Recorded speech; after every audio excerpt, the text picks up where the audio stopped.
యోహాను రాసిన మొదటి పత్రిక 4వ అధ్యాయము. పోయిన వారంలో మనము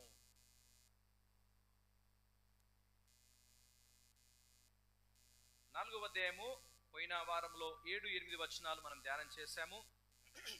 ఎంతమందికి మీరు గుర్తుకుందో తెలియదు, కానీ క్రైస్తవ గుర్తింపు ఏందనంటే దేవుడు మనకిచ్చిన ప్రేమ. ఆ ప్రేమలో 3 లక్షణాలు చూసాము. ప్రేమ కలిగి ఉండడానికి విజ్ఞప్తి, ప్రేమ కలిగి ఉండడానికి ఆధారము, ప్రేమ లేకపోతే జీవితము అయోమయం అనే సంగతిని 7-8 వచనాల్లో చూసాము. ఈ దినాన కొన్ని వాక్యాలను ధ్యానం చేసుకుందాము. ముఖ్యంగా ఈ దినాన మనము ధ్యానం చేసుకునే విషయం ఏమిటి అనంటే, ఈ 9వ వచనం నుంచి కొన్ని వచనాల్లో ఈ ప్రేమకు మూలమేంది, ఈ ప్రేమ అనేది ఎక్కడి నుంచి. పోయిన వారంలో కొన్ని విషయాలు గుర్తు చేశాను, కానీ మళ్ళీ ఈ వారం కూడా నేను కొంచెం గుర్తు చేశాను, కానీ ఒక వివరణతో ఈ దినాన మనము వినడానికి ప్రయత్నం చేద్దాం. ఈ ప్రేమకు ఆధారం ఏంది, ఈ ప్రేమను ఏ విధంగా మనం గుర్తించగలము, ఈ ప్రేమ వల్ల నిజంగా మనకెలాంటి ప్రభావం కలిగింది. కేవలము దేవుడు లోకముని ఎంతో ప్రేమించినని, ఆయన ప్రేమయే ఉన్నాడని, ప్రేమకు ఒక రుజువు అని రకరకాల పదాలతో దేవుని యొక్క వాక్యంలో చూస్తాము.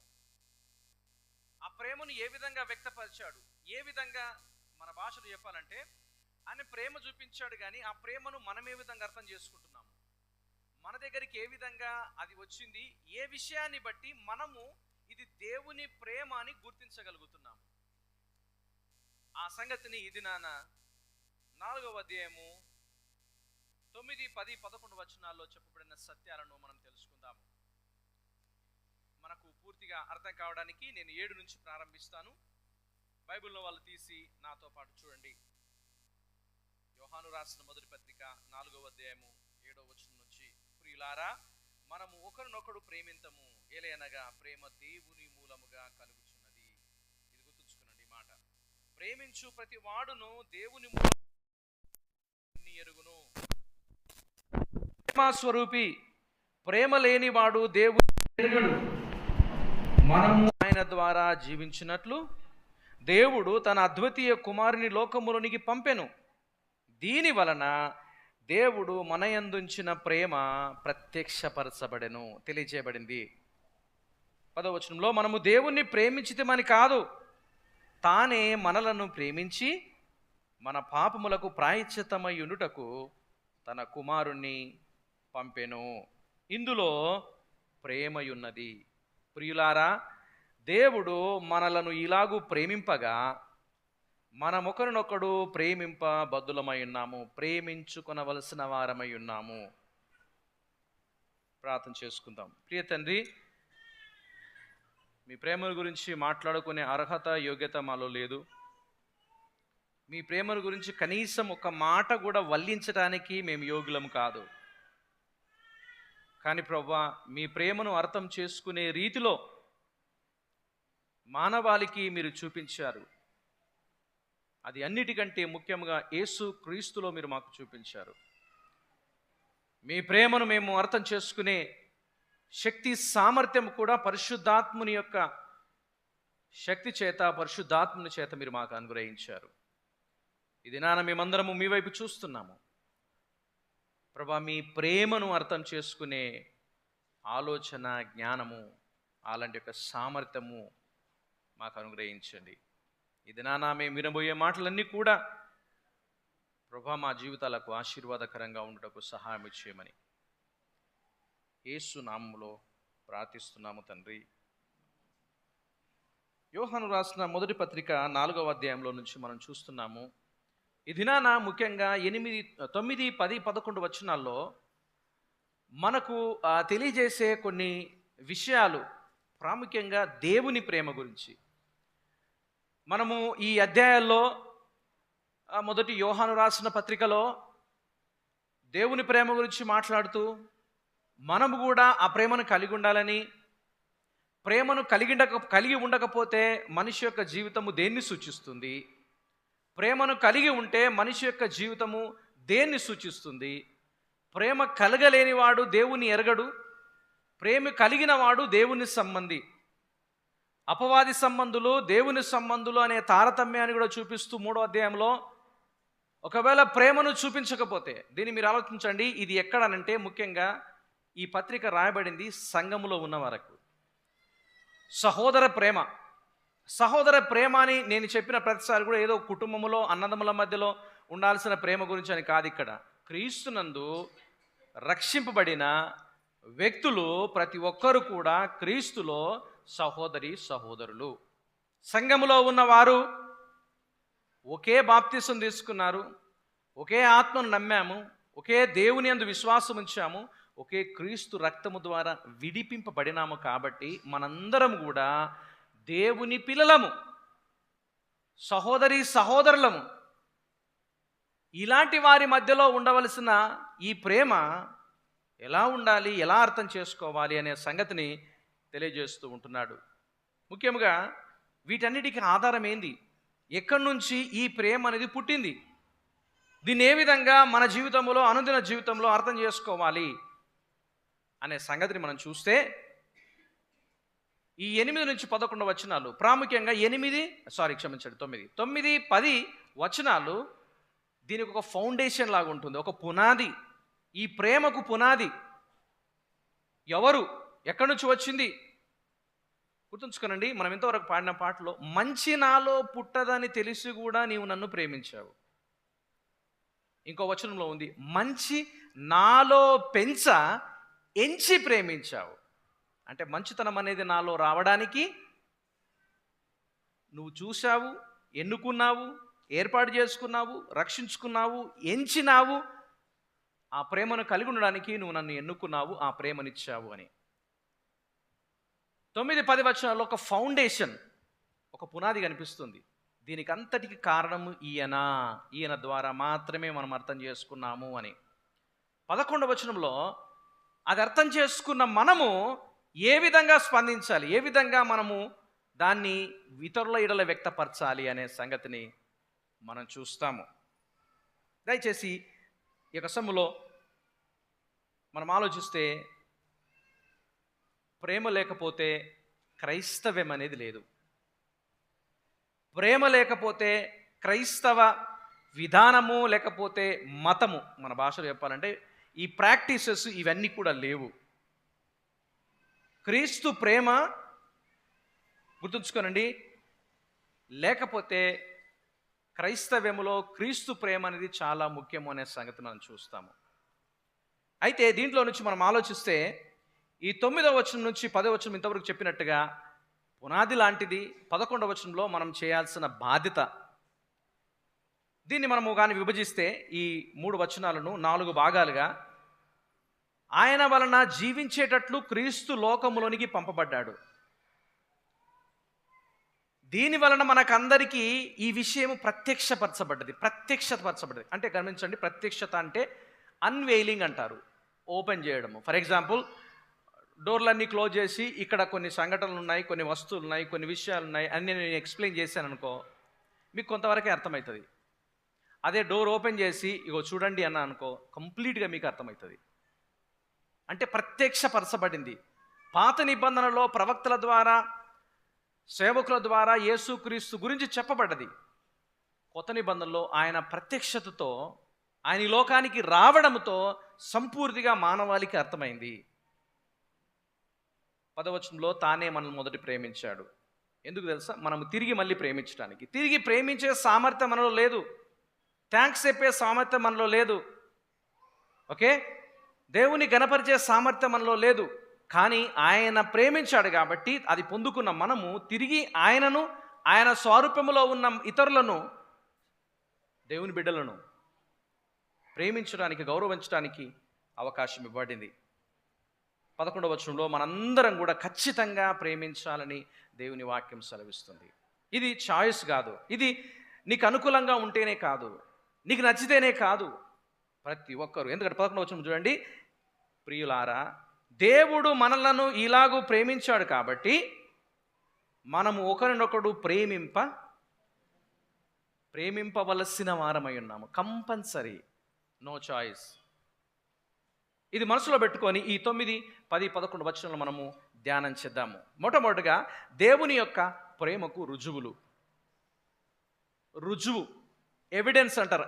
ఈ ఎవిడెన్స్ మనం ఆలోచిస్తే దేవుని వాక్యంలో చూస్తే ఈ 9వ వచనంలో ఆయా వచనాల్లో ఒక మాట పదే పదే వాడబడింది. 9వ వచనం చివరి భాగం చూడండి. దీని వలన అని మనం చూస్తాం. దీని వలన దేవుడు మన యందుంచిన ప్రేమ ప్రత్యక్షపరచబడింది. దీని వలన అనే మాట 9వ వచనంలో, 13వ వచనంలో, 10వ వచనంలో మీరు చూడండి.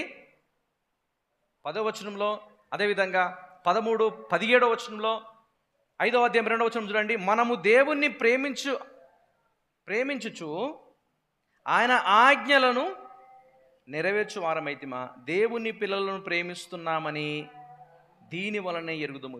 బై దిస్ అని అంటారు ఇంగ్లీష్లో. బై దిస్, దీని వలన.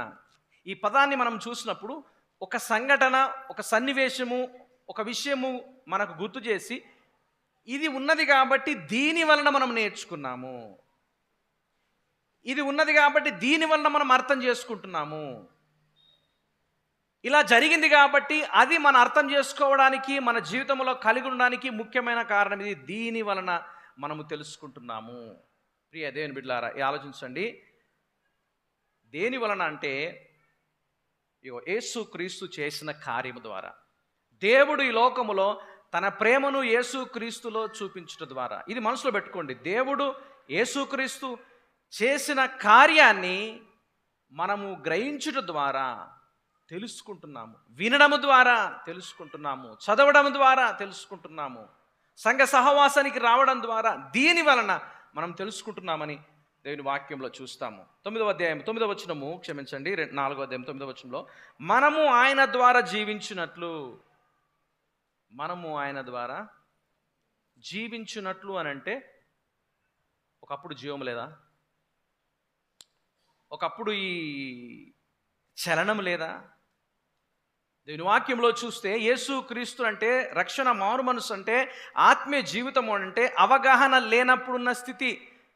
అది ఎలాంటిది అంటే ఎఫెసీయులకు రాసిన పత్రిక 2వ అధ్యాయం 1వ వచనంలో, మనము మన అపరాధముల చేత, మన పాపముల చేత చనిపోయిన వారు. ఈ మధ్య మనసులో పెట్టుకోండి, మనము చనిపోయిన వారం. ఒకప్పుడు ఈ చలనం లేదు, ఈ స్థితి లేదు, ఈ ఉనికి లేదు, ఆత్మీయత అంటే అర్థం కాలేదు, యేసుక్రీస్తునందు రక్షణ అంటే అర్థం కాలేదు, ఆత్మీయ విషయాల పట్ల అవగాహన పెంచుకోవడం అంటే మనకు తెలియదు.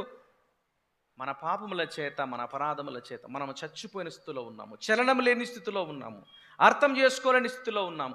అర్థం చేసుకోలేని స్థితిలో ఉన్న మనల్ని, చలనం లేని స్థితిలో ఉన్న మనల్ని ఆయన ఏం చేశాడు? యేసుక్రీస్తులో మనల్ని బ్రతికించాడు, జీవమునిచ్చాడు. ఆలోచించండి, జీవమునిచ్చాడు, చలనమిచ్చాడు.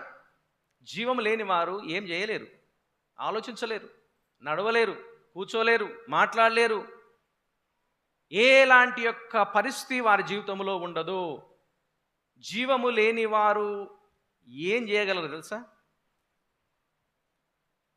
1-2 రోజులు అట్నే ఉంచితే కంపు కొట్టగలరు. నా మాటేనండి. ఏంది?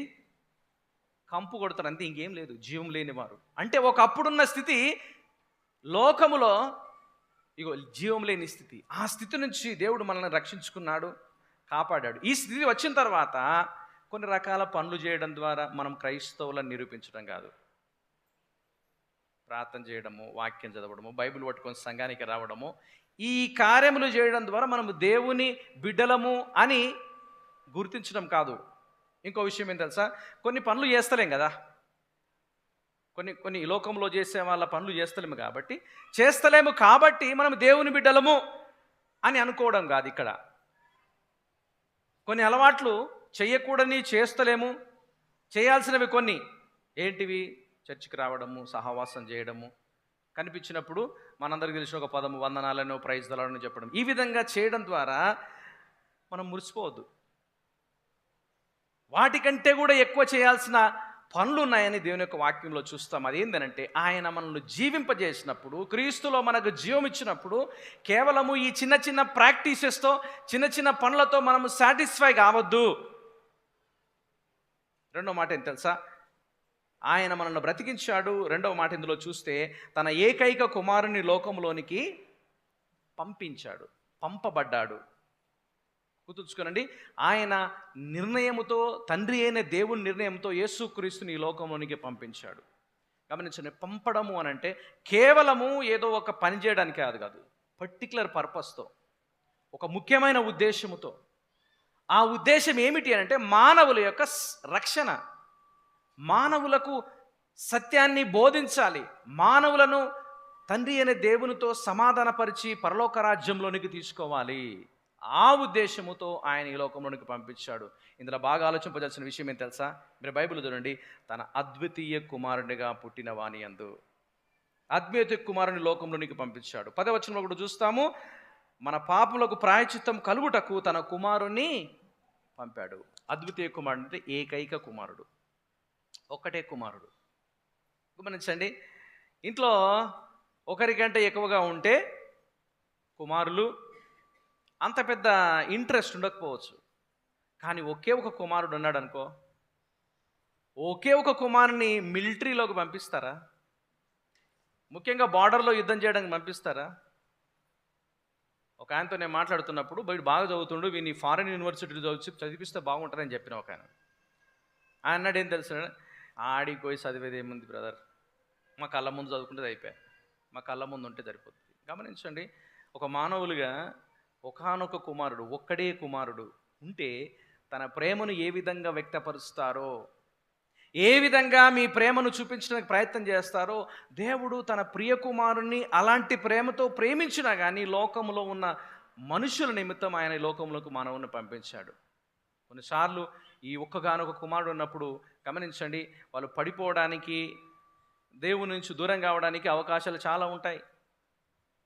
ఒక కుటుంబంలో ఒక కుమారుని నేను చూసినప్పుడు వాళ్ళు చేస్తున్న పొరపాట్లను, ఆ చిన్నోడు చేస్తున్న పొరపాట్లను, సంఘానికి రాకపోవడము, సహవాసం ఉండకపోవడము, ఇది చెప్తా ఉంటే ఆమె అనేది, ఒక్కడే కదా అన్న కొడుకు, ఒక్కడే కదా, చిన్న తప్పు చేసిండు, నేను చెప్పాను ఒక్కడే కదా, తర్వాత కొన్ని స్కూల్ మానేసిండు, ఆవారా తిరుగులు స్టార్ట్ చేసిండు, ఇట్లయితే ఎట్లా అని నేను ప్రశ్నించినప్పుడు ఒక్కడే కదా.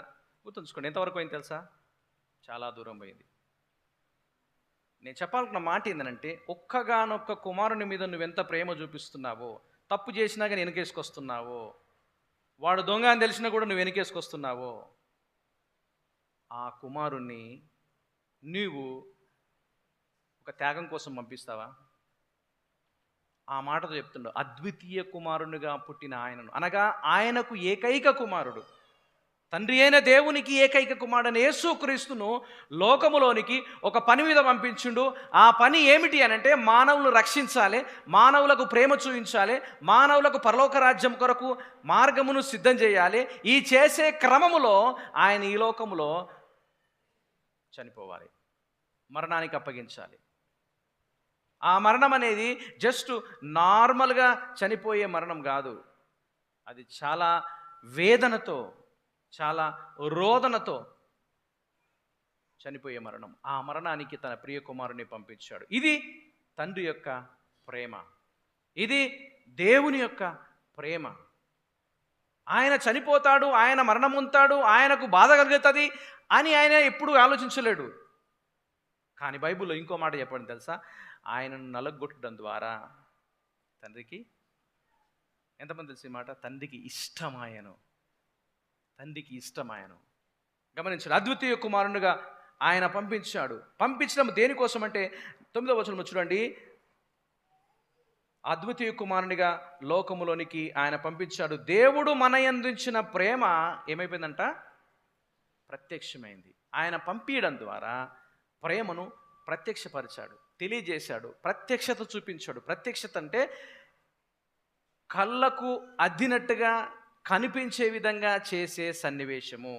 దీన్ని మనం ఆలోచిస్తే పాత నిబంధనలో యేసుక్రీస్తు యొక్క గురించి, రక్షణ గురించి, ప్రాయశ్చిత్తం గురించి, గొప్ప గొప్ప కార్యాల గురించి చెప్పబడ్డాయి. కానీ యేసుక్రీస్తు ఈ లోకమునకు వచ్చిన తర్వాత అవన్నీ కూడా కళ్ళకు అద్దినట్టుగా ప్రత్యక్షంగా చూపించబడ్డాయి. యేసుక్రీస్తు మనం కానీ మనం దృష్టిలో పెట్టుకుని మాట్లాడితే ఆయన జననం ద్వారా ప్రత్యక్షపరచబడింది. అందరి కళ్ళు తెరుచుకున్నారు. ఆయన జీవితం ద్వారా చాలామందికి ప్రత్యక్షత కలిగింది, కళ్ళు తెరుచుకున్నారు. ఆయన బోధ, ఆయన వాక్యము, ఆయన విషయాలు గమనించండి. బైబిల్లో చూస్తే యేసుక్రీస్తు బోధ చేసినప్పుడు ఆయన చిన్న వయసులో ఉన్నప్పుడే శాస్త్రులు పరిసయ్యులతో గొప్ప గొప్ప అధిపతులతో వాదించడం పెట్టాడు, ప్రశ్నలను పెట్టాడు. ఆయన జీవితంలో దేవుని యొక్క వాక్యాన్ని బోధిస్తున్నప్పుడు మత్తయి సువార్త 5, 6, 7 అధ్యాయాల్లో సుదీర్ఘమైన ప్రసంగాలు చేశాడు. ధర్మశాస్త్రం ఈ విధంగా చెప్తుంది, కానీ నేను ఈ విధంగా చెప్తున్నాను. ధర్మశాస్త్రం ఈ విధంగా తెలియజేస్తుంది, దాని సత్యాన్ని ఈ విధంగా మీరు అర్థం చేసుకోవాలి అని ధర్మశాస్త్రాన్ని ఆయన క్షుణ్ణంగా వివరించగలిగిన సామర్థ్యం కలిగిన ప్రత్యక్షత ఆయన ఇచ్చాడు. దయచేసి వినండి. ధర్మశాస్త్రంలో ఏమున్నది? వ్యభిచారము చెయ్యొద్దు. కానీ నేను చెప్తున్నానండి, వ్యభిచారం అంటే ఆ రోజుల్లో ఫిజికల్గా శారీరకంగా చేస్తేనే కాదు, ఒక వ్యక్తిని తప్పు దృష్టితో నువ్వు చూస్తే నీ మనసులో నువ్వు వ్యభిచారం చేస్తావు. స్త్రీలైనా సరే, పురుషులైనా సరే. ఇది ఎవరికైనా కనిపిస్తుందా? డైరెక్ట్ హార్ట్ టు హార్ట్ మనసుతో మాట్లాడాడు. నరహత్య చేయొద్దు అని ధర్మశాస్త్రం చెప్తుంది. ఏదో కత్తి తీసుకొనో గుడ్డలు తీసుకొనో చంపేస్తేనే ధర్మశాస్త్రంలో చెప్పినట్టుగా హత్య. కానీ నేను చెప్పేది ఎంత తెలుసా? ఒక వ్యక్తిని చూసి నువ్వు వెరుతురా అన్నావనుకో, యూజ్లెస్ ఫెల్లో అన్నావనుకో, తలకాయ లేనోడా అన్నావనుకో, ఏమన్నట్టు? నువ్వు ధర్మశాస్త్రానికి, దేవుని ఉగ్రతకు పాత్రుడవు. నా మాట వినండి. విడాకులు ఇయ్యొద్దు అని ధర్మశాస్త్రం చెప్తుంది. కానీ ఒక సందర్భంలో ఏం చెప్తుందంటే, నీకు నచ్చలేదనుకో విడాకుల పత్రం రాసి పంపించవచ్చు. కానీ యేసుక్రీస్తు ఏమన్నా తెలుసా? విడాకులు ఇవ్వడం ద్వారా, విడాకుల పత్రం ఇవ్వడం ద్వారా నీవు ఇంకో వ్యక్తితో పాపంలో పడిపోతావు, నీ భార్యను ఇంకొక వ్యక్తితో పాపంలో పడడానికి నువ్వు కారణమవుతావు. నా మాట వినండి. యేసుక్రీస్తు ధర్మశాస్త్రాన్ని ప్రజలకు అర్థమయ్యే విధంగా తెలియజేశాడు. ప్రజలను ఆలోచింపజేసే విధంగా, ఏ విషయంలో మనుషులు అపరాధులు అనే సంగతిని క్షుణ్ణంగా తెలియజేశాడు. ఈ మాట అంతట్లో 7వ అధ్యాయం 29వ వచనంలో మత్తయి సువార్తలో దేవుని వాక్యంలో చూస్తే ఏమన్నా తెలుసా? ఆయన అధికారంతో బోధించాడు. శాస్త్రుల వలె పరిసయ్యుల వలె కాకుండా ఏం చేశాడు? అధికారముతో బోధించాడు. దయచేసి ఆలోచించండి. మనకు జీవమిచ్చినట్లుగా తన కుమారుని పంపించాడు. ఆయన ఈ లోకములోనికి ఏకైక కుమారుడుగా వచ్చాడు. ఆయన రావడం ద్వారా ఆయన ప్రేమ అనేది ప్రత్యక్షపరచబడింది, తెలియజేయబడింది. సత్యం అనేది మనుషులకు అర్థమయ్యే విధంగా యేసుక్రీస్తు తెలియజేయగలిగాడు. దయచేసి గమనించండి. అందుకని అంటున్నాడు, ఏం తెలుసా? అది దీని వలన మనము దేవుని ప్రేమను గుర్తెరుగుతుంటున్నాము. దేవుని ప్రేమకు రుజువులివి. దయచేసి గమనించండి. దీని యొక్క ప్రభావం కూడా ఉంది. ఆ ప్రభావం ఏంటంటే మొదటి వచనంలో ఉంది. ఏం తెలుసా? మొదటి మాటలో ఉంది, మనము ఆయన ద్వారా జీవించినట్టు. అంటే ఆయన మరణము చేత, ఆయన జీవము చేత మనకు జీవము కలుగుతుంది, మనకు ఆలోచన కలుగుతుంది. మనము మంచిగా ఆలోచించడానికి ఆ జీవములోనికి తీసుకుని వస్తాడు. ప్రియా దేవుని బిడ్డలారా, ఆలోచించండి. రక్షణ అనేది, మారు మనస్సు అనేది, దేవుని కుటుంబంలో సభ్యులుగా మార్చబడడం అనేది ప్రతి వ్యక్తికి దేవుడిస్తున్న అవకాశం. దీని ద్వారానే దేవుని ప్రేమను నువ్వు అర్థం చేసుకోగలవు. దేవుని యొక్క ప్రణాళికను యేసుక్రీస్తు ద్వారా ఏ విధంగా కనపరిచాడు అనే సంగతిని అర్థం చేసుకోగలవు. ఇది ఆయన ప్రేమకు రుజువుగా మనకు కనిపిస్తుంది. రెండవ భాగాన్ని మనం చూస్తే 10వ వచనంలో నిత్యత్వమై ఉన్న దేవుని ప్రేమ అనే టైటిల్ పెట్టాను. అంటే ఎటర్నాలిటీ అంటారు. అది తగ్గిపోయింది కాదు. ఎక్కడ ప్రారంభమైంది మనకు తెలియదు. ఎందుకంటే దేవునితో ప్రారంభమైంది. దేవునికి ప్రారంభం ఎక్కడుంది ఎవరికి తెలియదు. ఆయన అనంత కాలము నుంచి, నిత్యత్వము నుంచి నిత్యత్వము వరకు ఆయన ఉన్నవాడు కాబట్టి ఆయనతో ప్రారంభమైంది. ఆయన మాత్రమే దీనికి ఆధారము. ఆ ప్రేమను నువ్వు ఎంతగా స్మరణ చేసినా, ఎంతగా అర్థం చేసుకోవడానికి ప్రయత్నం చేసినా అది నీ యొక్క ఆలోచనకు ఈ లోకంలో ఇక్కడున్నప్పుడు అది అందదు. అంత నిత్యత్వముతో కూడిన ఆయన ప్రేమ. దీన్ని ఏ విధంగా ప్రారంభిస్తున్నాడు అంటే 10వ వచనం చూడండి. మనము దేవుణ్ణి ప్రేమించితిమని కాదు, తానే మనలను ప్రేమించి, గమనించండి, మనం ప్రేమించామని కాదు, ఆయన మొదట మనల్ని ప్రేమించాడు. మనకందరికీ తెలిసిన చక్కటి వాక్య భాగ్యం ఏం తెలుసా? దేవుడు లోకాన్ని ఎంతో ప్రేమించాడంటే ఎంతో ప్రేమించాడు. అనంతమైన మాటలతో వివరించలేని విధంగా, ఆలోచించండి, మాటలతో మనము వివరించలేని విధంగా ఆయన మొదటగా మనల్ని ప్రేమించాడు. ఎందుకంటే ఆయనే దానికి ప్రారంభకర్త. ఆయన ప్రారంభకర్త కాబట్టి ఆయన ప్రేమను అర్థం చేసుకున్న మనము తిరిగి ప్రేమించడానికి ఆయనే మనకు శక్తి ఇస్తున్నాడు. ఈ శక్తి మనకు సొంతగా రాలే, మనకు సొంతగా నేర్చుకోలే, సొంతగా మనకు అలవాటు కాలేదు. అది ఆయన ద్వారా మాత్రమే. ఎందుకంటే ఆయన మనకిచ్చాడు కాబట్టి.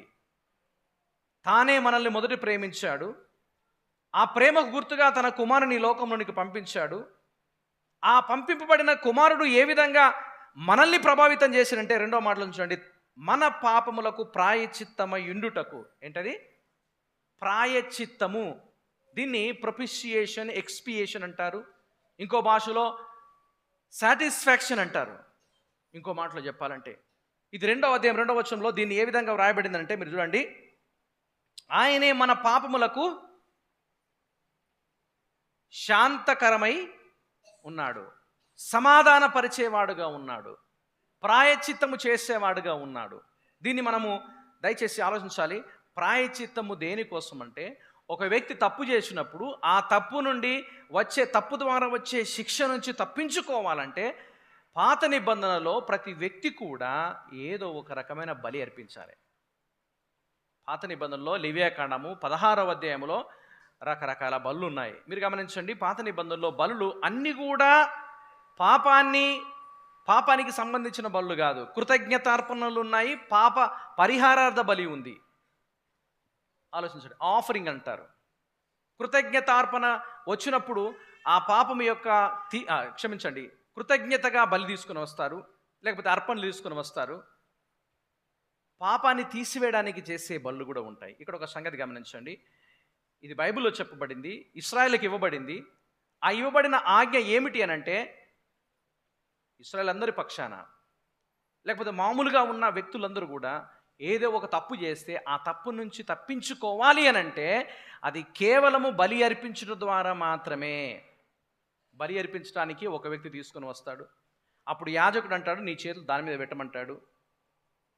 ఆ యాజకుడు చెప్పినట్టుగా చెప్పాలి. చెప్పడం ద్వారా తన మీద ఉన్న దోషం అంతా కూడా ఆ జంతువు మీదకి పోతుంది. ఆ జంతువును కొన్ని సందర్భాల్లో అడవిలో వదిలిపెట్టాలి, కొన్ని సందర్భాల్లో అర్పించాలి. అనగా నీ పాపము ద్వారా నీకొచ్చే శిక్ష నుంచి నువ్వు తప్పించబడాలంటే నీ స్థానములో ఒక జంతువ ఏదో ఒకటి తప్పనిసరిగా అర్పింపబడాలి. గుర్తుంచుకోండి, ఇదే కాన్సెప్ట్ మనం లోకంలో చూస్తాము. మంచి పనులు చేయడం ద్వారా దోషం పోతుందని, బలి అర్పించడం ద్వారా దోషం పోతుందని. కొన్నిసార్లు ఈ బలి అర్పించే పని ఎంతవరకు పోతుందంటే, ప్రతి సంవత్సరం గుర్తుంచుకోండి, మన దగ్గర మనం ఎక్కువగా చూడడం కానీ, వేరే గ్రామాల్లో కానీ, మన పక్క గ్రామంలోకి వెళ్తూ చూస్తే ఏడాదికో పండుగ చేయాలి, ఏడాదికో మేకపోతును పోయాలి. ఒకవేళ ఒక సంవత్సరం లేట్ అయిందనుకో, ఇంట్లో ఏమైనా సరిగా కలగలేదు, పిల్లగాడో పిల్లనో అనారోగ్యం పాలైనరు, వెంటనే వాళ్ళకి ఆలోచన వస్తుంది, లేట్ అయింది. అప్పుడు వాళ్ళు ఏడికి పోతారు? చెప్పటోళ్ళ దగ్గరికి పోతారు. వాళ్ళు అంటారు, ఇట్లా నువ్వు 5 సంవత్సరాలు చేయాలి, ఇట్లా నువ్వు 10 సంవత్సరాలు చేయాలి. కొన్ని సందర్భాల్లో చూస్తే మీ పిల్లగాడు పెద్దోడయ్యేదాకా కూడా చేయాలంటారు. గమనించండి, నువ్వు తిన్నా తినకున్నా, నీకు ఉన్నా లేకున్నా ప్రతి సంవత్సరం పండుగ చేయాలి, ప్రతి సంవత్సరం 50,000 ఖర్చు పెట్టాలి. అవుతాయినా? అంటే ఏంది? వాళ్ళకున్న ఆలోచన ఏంటంటే, ఈ బలి అర్పించడం ద్వారా, ఈ మేకపోతును కోయడం ద్వారా, ఈ రక్తము చిందించడం ద్వారా నా కుటుంబం మీద ఉన్న దోషమంతా పోతుంది. గుర్తుంచుకోనండి, ఒక్కసారి పోతుంది, నెక్స్ట్ టైం ఏమైపోతుంది? మళ్ళీ అదే వస్తుంది. పాత నిబంధనలు కూడా సేమ్ అంతే. కానీ యేసుక్రీస్తు మరణం అనేది సర్వ మానవాళి యొక్క పాపములన్నీ కూడా ఒకే ఒక్కసారి కొట్టివేయబడ్డాయి. ఏ విధంగా కొట్టివేయబడ్డాయి? బలి అర్పించడానికి తీసుకొని వచ్చిన జంతువు కానీ పశువు కానీ ఏ విధంగా ఉండాలంటే నిష్కలంకంగా ఉండాలి. మంచిగా ఉండాలి. ఏదో కుంటిదో గుడ్డిదో కడుపుబ్బిందో ఇక రేపటెల్లుండి అయితే కాలం చేసేదో అవి తీసుకురారు. మంచిగా ఉన్నది తీసుకుని వస్తారు. అప్పుడే వారి యొక్క అర్పణ అనేది అంగీకరింపబడుతుంది. దీన్ని మనం గమనిస్తే యేసుక్రీస్తు మన కోసం ప్రాయశ్చిత్త బలిగా అర్పింపబడ్డాడు అంటే ఆయన అన్ని విషయాల్లో పర్ఫెక్ట్. ఆయన సంపూర్ణమైన మానవుడు, సంపూర్ణమైన దేవుడు. ఆయనలో పాపము లేదు, ఆయనలో పరిశుద్ధత ఉంది. ఆయన ఎక్కడ కూడా ఎవరు కూడా ఏలు పెట్టి చూపించే విధంగా తన జీవన విధానం లేదు. కొన్ని సందర్భాల్లో చెప్పాడు, నాలో పాపం ఉన్నదని మీలో ఎవరని నిరూపించగలరా? ఎవ్వరు ముందుకు రాలే. ఆలోచించండి. ధర్మశాస్త్రం అంతా నెరవేర్చిన వాడు, లోకములో పుట్టిన ఆదాము నుంచి ఇప్పటి వరకు ఉన్న ఏ ఒక్కరు కూడా ధర్మశాస్త్రాన్ని నెరవేర్చే గుణగణాలు, శక్తి సామర్థ్యాలు ఎవరికి లేవు. యేసుక్రీస్తు ఒక్కడు మాత్రమే నెరవేర్చాడు. హల్లెలూయా. ఒక మాట చెప్పమంటారా? ధర్మశాస్త్రంలో ఎన్నో ఉన్నాయి. నిజం చెప్పాలంటే అందులో ఏ ఒక్కటి కూడా నెరవేర్చడానికి మనము సామర్థ్యత లేదు. నేను తప్ప నీకు దేవుడు ఒక్కడు ఉండొద్దు అని అంటే మనకు మస్తుగా ఉంటుంది. పొద్దుగా లేస్తే పొద్దుగా దాకా ఎలాంటి విగ్రహాన్ని చేసుకోవద్దంటే మన దగ్గరనే మన మనసులోనే చాలా విగ్రహాలు ఉంటాయి. విశ్రాంతి దినాన్ని పాటించమంటే అది ఒక్కటి మాత్రం పాటించాం మనం. నీ తల్లిదండ్రులను నీ దీర్ఘాయుష్మంతుడు ఉన్నట్టు నీ తల్లిదండ్రులను సన్మానించమనంటే యేసుక్రీస్తు చేశాడు కాబట్టి చెప్పాడు. దయచేసి ఆలోచించండి. ఈ ఆజ్ఞలన్నీ ఎవ్వరు కూడా చేయలేరు, చేయడానికి సామర్థ్యత లేదు. దేవుని వాక్యంలో చూస్తే ద్వితీయోపదేశ కాండంలో ఒకవేళ నువ్వు 9 ఆజ్ఞలు చేసి ఒక్క ఆజ్ఞ విషయంలో పడిపోయినావు అనుకో, మిగతా అన్నీ కూడా ఫెయిల్ అయినట్టే. అంటే ఏంది? ఏ మానవుడు కూడా చేయలేడు. యేసుక్రీస్తు ఒక్కడే సంపూర్ణంగా నెరవేర్చాడు, నిష్కలంకంగా ఉన్నాడు. ఆయన జీవితంలో పవిత్రత, మాటల్లో పవిత్రత, సమస్తంలో పవిత్రత. గమనించండి, ఆయన ప్రాయచిత్తము కావడం ద్వారా, ప్రాయచిత బలిగా అర్పించడం ద్వారా దీన్ని మనం ఏ విధంగా అర్థం చేసుకోవాలి? గమనించండి, మన పాపములు పోవాలంటే మన ప్లేస్లో ఒక ప్రాయచిత్త బలిగా అర్పింపబడాలి. ఆ అర్పింపబడే బలి నిష్కలంకంగా ఉండాలి. అప్పుడు మాత్రమే మన మీదికి వచ్చే ఉగ్రతను తీసివేయబడుతుంది. ప్రాయచిత్త బలి. గమనించండి, పాత నిబంధనలో ఒక వ్యక్తి బలి అర్పించడానికి వచ్చినప్పుడు ఏ విధంగా తన చేతులు పెట్టినప్పుడు తన పాపములన్నీ కూడా ఆ జంతువు మీదకి పోతాయో, యేసుక్రీస్తు దగ్గర గమనించండి, మన జీవితంలో గమనిస్తే మనము దేవుని ఉగ్రతకు పాత్రులమైన వారము. ఎఫెసు రాసిన పత్రిక 2వ అధ్యాయం 3వ వచనంలో చూస్తే, మనం ఇంతకుముందు చెప్పుకున్న మాట, 2వ అధ్యాయం 3వ వచనంలో, వారితో కలిసి మనమందరము శరీరం యొక్కయు మనస్సు యొక్కయు కోరికలు నెరవేర్చుకొనుచు మన శరీరాశను అనుసరించి మునుపు ప్రవర్తించు కడమ వారి వలె స్వభావ సిద్ధముగా దైవోగ్రతకు పాత్రులమై ఉన్నాము. దైవ ఉగ్రతకు పాత్రులమైన మనల్ని గమనించండి. ఇటు నా వైపు చూడండి. దేవుడు అక్కడ ఉన్నాడు, మానవులమైన మనం ఇక్కడ ఉన్నాము. ఆయన మనల్ని చూసిన ప్రతిసారి కూడా మన మీద ఉగ్రత కుమ్మెల్చడానికే ఆయన చూస్తున్నాడు. ఎందుకంటే మనలో ఏది కూడా మంచిది లేదు. ఆలోచనలో తప్పు, మాటల్లో తప్పు, జీవన విధానంలో తప్పు. దేవుని పరిశుద్ధత దగ్గర మనము తలెత్తుకొని నిలబడడానికి కావలసిన అర్హత మనకు లేదు. అందువల్ల మన మీదకి వచ్చే ఉగ్రతను ఆయన తన ప్రియకుమారుని యేసుక్రీస్తు మీదకి మళ్లించాడు. ఎందుకంటే ఆయన పర్ఫెక్ట్ మానవుడు కాబట్టి, పర్ఫెక్ట్ దేవుడు కాబట్టి, పర్ఫెక్ట్గా ఆయన బలికి కావలసిన లక్షణాలన్నీ ఆయనలో ఉన్నాయి కాబట్టి మన మీదికి వచ్చే ఉగ్రతను తండ్రి అయిన దేవుడు కుమారుడైన యేసుక్రీస్తు మీదికి ఆ ఉగ్రతను పంపించడమే ప్రాయశ్చిత్త బలి. చెప్పండి, ప్రాయశ్చిత్త బలి. మనం ఆయన ఎదురు నిలబడి, మనం ఆయన ఎదురు కూర్చుండి, తండ్రి ప్రభు అని మన నోటితో చెప్పగలుగుతున్నాము అనంటే, పిలువగలుగుతున్నామంటే, ప్రార్థన చేయగలుగుతున్నామనంటే ఆ అర్హత ఎవరి ద్వారా వచ్చింది, ఆ అవకాశం ఎవరి ద్వారా వచ్చిందనంటే యేసుక్రీస్తు చేసిన ప్రాయశ్చిత్త బలి ద్వారా, యేసుక్రీస్తు జరిగించిన గొప్ప పని ద్వారా. దేవుని ఉగ్రతకు పాత్రలమైన మనల్ని ఆయన ఒక్కడు మాత్రమే, గమనించండి, ఒక్కడు మాత్రమే చేయగలడు ద్వారా ఈ సంగతిని తెలియజేస్తూ ఉంటున్నాడు. గమనించండి ప్రియమైన దేవుని బిడ్డలారా, 2వ కొరింథీ రాసిన పత్రిక 5వ అధ్యాయం 21వ వచనంలో, పాపము లేని ఆయన మన నిమిత్తము పాపముగా మార్చబడ్డాడు. పాపముగా మార్చబడ్డాడు. అంత మాత్రమే కాదు, మొదటి పేతురు రాసిన గ్రంథము, మొదటి పేతురు రాసిన పత్రిక 2వ అధ్యాయం 24వ వచనంలో ఒక మాట ఉంది.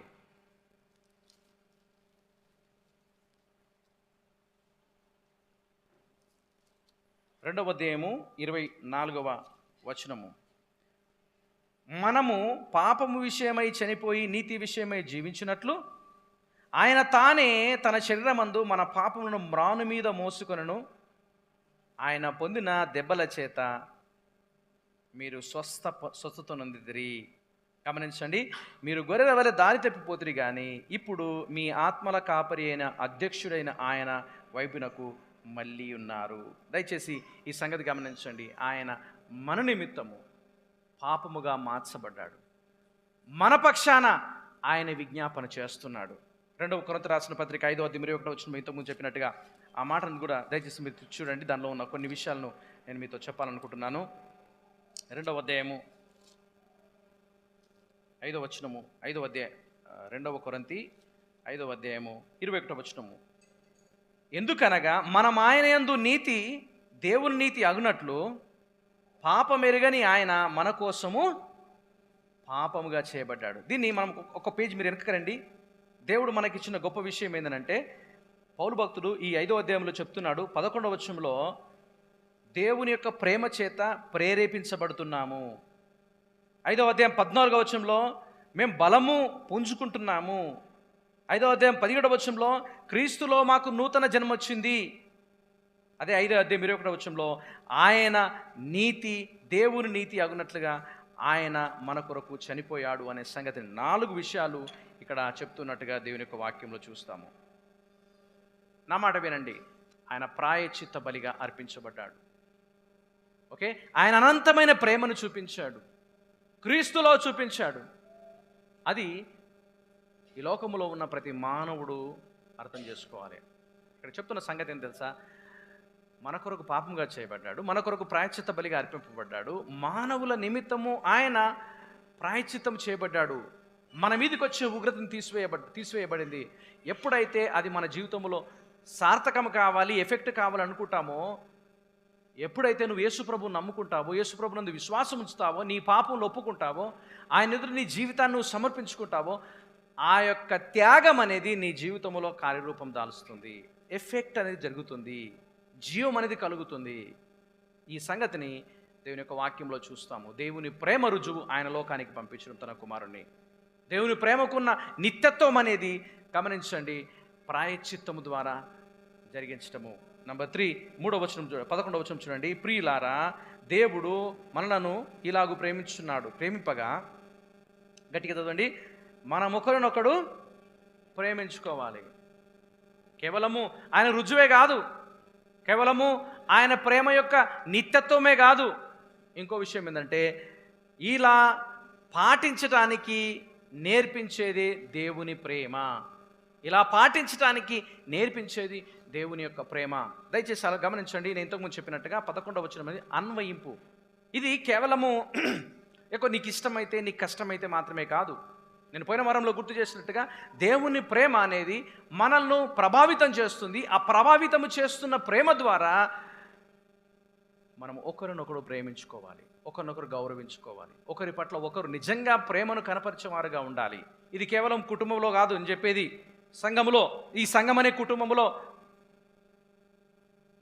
దేవుని యందు విశ్వాసం ఉంచిన వారికి, రక్షణ మారు మనసు పొందుకున్నవారు, ఆత్మీయతలో ఎదుగుతున్నవారు, ఈ విధంగా సహవాసములు ఎదుగుతున్నవారు, వీరందరం కూడా దేవుని ప్రేమను గుర్తించి మనము ఒకరినొకరు ప్రేమింపబద్ధులమైనాము. ప్రేమించడానికి మనకు దేవుని ప్రేమ మనల్ని ప్రభావితం చేస్తుంది, పురికొల్పుతుంది. ఈ ప్రేమ ఏ విధంగా ఉండాలంటే, పోయిన వారం నేను గుర్తు చేశాను, అదే విధంగా ఉండాలంటే సాక్రిఫిషియల్గా ఉండాలి, త్యాగపూరితంగా ఉండాలి, అన్కండిషనల్గా ఉండాలి, ఆశించి ప్రేమించకూడదు, ఇంటెన్షనల్గా ఉండాలి. మనమే ముందు స్టెప్ వేయాలి, యాక్టివ్గా ఉండాలి.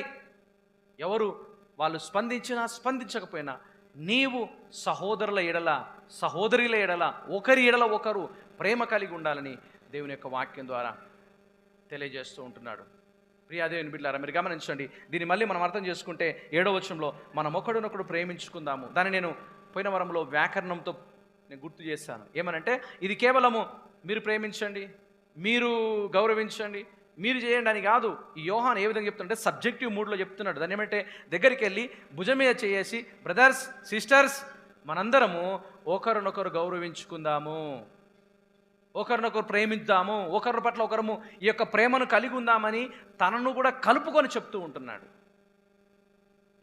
గమనించండి, యోహాను శిష్యుడైన యేసుక్రీస్తు శిష్యుడైన యోహాను గమనించండి, ఆయన చాలా పెద్ద వయసులో ఉన్నప్పుడు, చనిపోతున్న వయసులో ఉన్నప్పుడు చర్చ్ ఫాదర్ అయిన ఒక ఆయన జెరోమ్ అనే వ్యక్తి, ఆయన 342 సంవత్సరంలో పుట్టాడు. సుమారు 73 నుంచి 75 సంవత్సరాలు బతికాడు. ఆయన తన గ్రంథంలో ఒకసారి రాస్తూ ఉంటాడు. ఆ గ్రంథం నేను చదవలేను, కానీ చదివిన వారు లేకపోతే దాని నుంచి కోట్ చేయబడిన వాళ్ళు చెప్పారు, చదివాను నేను. అది ఆయన చెప్పాడు ఏంటంటే, ఆయన యేసుక్రీస్తు శిష్యుడైన యోహాను ఏ విధంగా ఈ విషయాన్ని తన శిష్యులకు తెలియజేసిన సంగతి జెరోమ్ అనే చర్చ్ ఫాదరు, సంఘ నాయకుడు తెలియజేసిన సంగతి ఏంటంటే, యోహాను చాలా వృద్ధ వయసులో ఉన్నాడంట, లేవలేని పరిస్థితిలో ఉన్నాడు.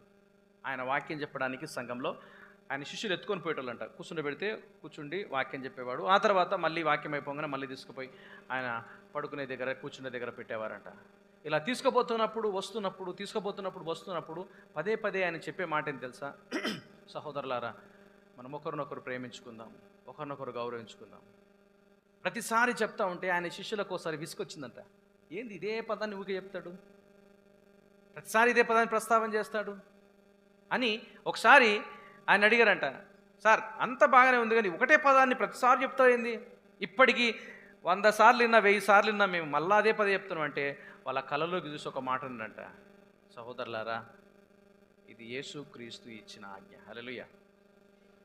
యేసుక్రీస్తు ఇచ్చిన ఆజ్ఞ, ఇది దేవుని ఆజ్ఞ. ఈ ఆజ్ఞను మనం చులకనగా చూడమేంది? ఈ ఆజ్ఞ ఏమిటి అని అంటే, మీరు ఒకరినొకరు గౌరవించుకునండి, ఒకరినొకరు ప్రేమించుకునండి, ఒకరి పట్ల ఒకరు నిజంగా గౌరవ మర్యాదలు కనపరచండి. అసూయ, ఈర్ష్య, ద్వేషము, లోక సంబంధమైన మాలిన్యం అంతా మీలో ఉంటే మీరు ప్రేమను కనపరుచుకోలేరు. కాబట్టి మీరు ఒకరినొకరు ప్రేమించుకోనండి అని యోహాను, యేసుక్రీస్తు శిష్యుడైన యోహాను స్వయాన తన శిష్యులకు చెప్పాడు. ప్రియ దేవుని బిడ్డలారా, అదే సంగతిని గుర్తు చేస్తున్నాడు. ఒకరినొకరు మనం ప్రేమింప బద్దులమై ఉన్నాము.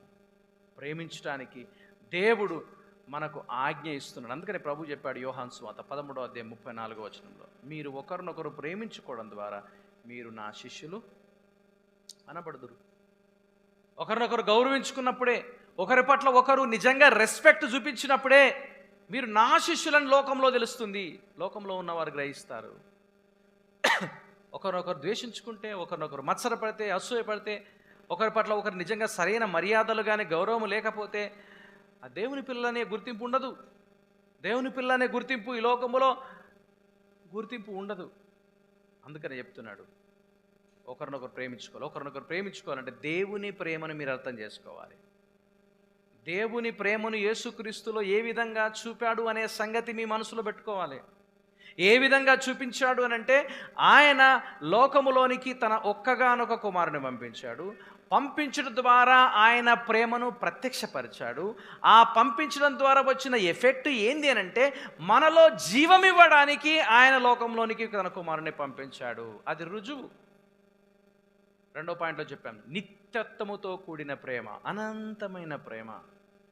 దయచేసి గమనించండి, ఇది ఎవరికైతే అర్థమవుతుందో మీరు గ్రహించగలరు నేను చెప్తున్న ఈ మాటలను. ఆలోచించండి, ఒక వ్యక్తి కష్టాల్లో సహాయం చేసినప్పుడు థ్యాంక్ యూ అని ప్రేమను అర్థం చేసుకుంటాం. ఒక వ్యక్తి ఇబ్బందుల్లో ఉన్నప్పుడు మాట సహాయం చేస్తే ఆ ప్రేమను అర్థం చేసుకుంటాము. కానీ ఎవరైనా నీ కోసం, నా కోసము ప్రాణం ఇచ్చేటోళ్ళు ఉన్నారా? త్యాగం చేసేటోళ్ళు ఉన్నారా? గమనించండి, ఎంత ప్రేమ ఉన్నా కానీ మన ప్రేమకు కొంచెం లిమిట్ ఉంటుంది. ఉంటుందా?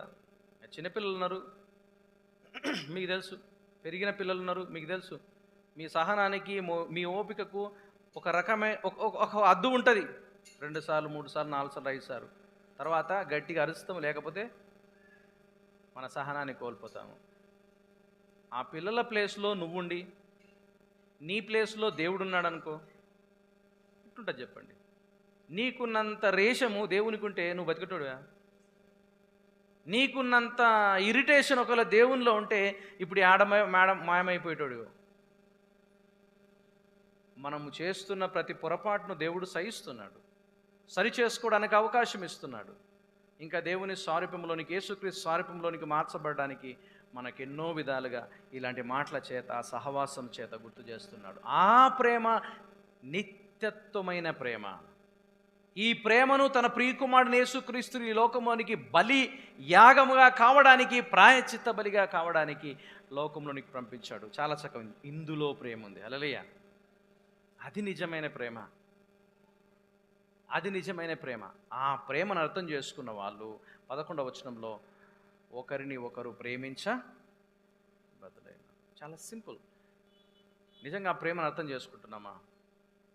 ఆ ప్రేమను అర్థం చేసుకోవాలంటే 4 పాటలు పాడితే రాదు, ఒక గంట సేపు వాక్యం వింటే రాదు, ఏదో దేవుని కొరకు సంఘం కోసమో ఏదో మంచి పని చేస్తే రాదు. ఇది కేవలము మనస్సు మారి, రక్షణ మారు మనస్సు పొందుకొని నూతన సృష్టిగా మార్చబడినప్పుడే ఈ ప్రేమ అర్థమవుతుంది. ఈ ప్రేమ అర్థమవుతుంది. అందుకని అంటున్నాడు, ఆయన ప్రేమను అర్థం చేసుకోవాలంటే యేసుక్రీస్తు ద్వారా నూతన జన్మ పొందిన వ్యక్తిగా ఉండాలి. అప్పుడే మనం ఇతరులను ప్రేమించ బదులమై ఉంటున్నాము. ఇతరులను ప్రేమించడానికి అవకాశం కలిగి ఉంటుంది. ఒక మాటతో నేను ఇక్కడ ముగిస్తాను, దయచేసి మీరు ఆలోచించండి. అలాంటి యొక్క ప్రేమ దేవుని ప్రేమ. అలాంటి యొక్క ప్రేమను అర్థం చేసుకున్నవాడు దేవుని పిల్లలు. ఆ ప్రేమను కనపరిచేవారు దేవుని సంబంధులు. ఆయన యందు విశ్వాసం ఉంచే ప్రతి వారికి ఆయన పిల్లలు అనే పేరు పెట్టాడు, ఇచ్చాడు, అవకాశం ఇచ్చాడు. మరి ఆయన పిల్లలుగా మార్చబడిన మనము దేవుని ప్రేమను అర్థం చేసుకోవాలి. దేవుని ప్రేమ అర్థం చేసుకున్న మనము యేసుక్రీస్తు నందు విశ్వాసం ఉంచి మనము ప్రేమను కనపరిచేవారుగా ఉండాలని దేవుని యొక్క వాక్యంలో చూస్తున్నాం. ఒకవేళ దీంట్లో ఏమైనా లోపిస్తే, నా మాట వినండి, దీంట్లో ఏమైనా తక్కువ అనిపిస్తే, దీంట్లో ఏమైనా నిజంగా నీకు అర్థం కాకపోతే ఈ ప్రేమను నువ్వు కనపరచలేవు. దేవుని ప్రేమను అర్థం చేసుకోవడంలో నీకు తక్కువైనా, దేవుని ప్రేమను గుర్తించడంలో నీకు గుర్తించకపోయినా ఈ యొక్క ప్రేమను నువ్వు అర్థం చేసుకోలేవు. అందుకనే ప్రియ దేవుని బిడ్డలారా, మరొకసారి గుర్తు చేస్తున్నాను, దేవుని యొక్క ప్రేమ, దేవుని యొక్క ప్రేమ. అందుకనే ఇంతకుముందు ఒక పాటలు పాడాను. ఆ పాట పాడడానికి గల కారణం ఏంటంటే దేవుని ప్రేమను యేసుక్రీస్తులో ఏ విధంగా కనపరిచాడంటే తెలుసా? నన్ను ప్రేమించుటకు నీకున్న కష్టములన్నీ ముందే తెలుసు, అయినా కానీ నన్ను ప్రేమించడానికి గల కారణము నాకు అర్థమవుతలే. గమనించండి, నా వంటి నరుడు ఒకవేళ నన్ను ప్రేమిస్తే నా వలన ఫలం కోరుకుంటాడు, కనీసం థ్యాంక్స్ అన్న కోరుకుంటాడు. ఒకవేళ చెప్పకపోతే నీ అంత బేయిమాన వల్లేరంటారు. అంతేనా కదా? నా వంటి నరుడు ఒకడు నన్ను ప్రేమిస్తే నా వలన ఫలం కోరుకుంటాడు. అసలు నా వంటి పాపికి నీ వంటి పుణ్యునితో అసలు సంబంధం ఏంది? మీరు ఇప్పుడు ఆలోచించారా? దేవుని ఉగ్రతకు పాత్రలమైన మనము మన పాపముల చేత, మన దోషముల చేత మరణించి చనిపోయి చలనము లేని వారిమైన మనల్ని క్రీస్తులో మనల్ని బ్రతికించి ఆయన ప్రేమను చూడడానికి, గమనించండి, ఆయన ప్రేమను చూడడానికి మన నుంచి ఎక్స్పెక్ట్ చేస్తాం.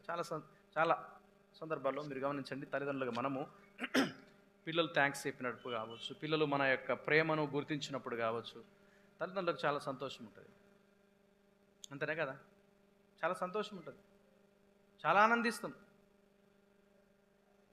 ఇక ఇక దాన్ని నువ్వేం మాటలతో వివరించలేవు. మరి దేవుడు అట్నే ఆలోచిస్తుంది కదా, దేవుడు అట్నే ఆలోచిస్తున్నాడు, దేవుడు ఆ విధంగా ఆశిస్తున్నాడు కదా. ఆయన ప్రేమను గుర్తించడానికి, ఒకరినొకరు ప్రేమించుకోవడానికి మనము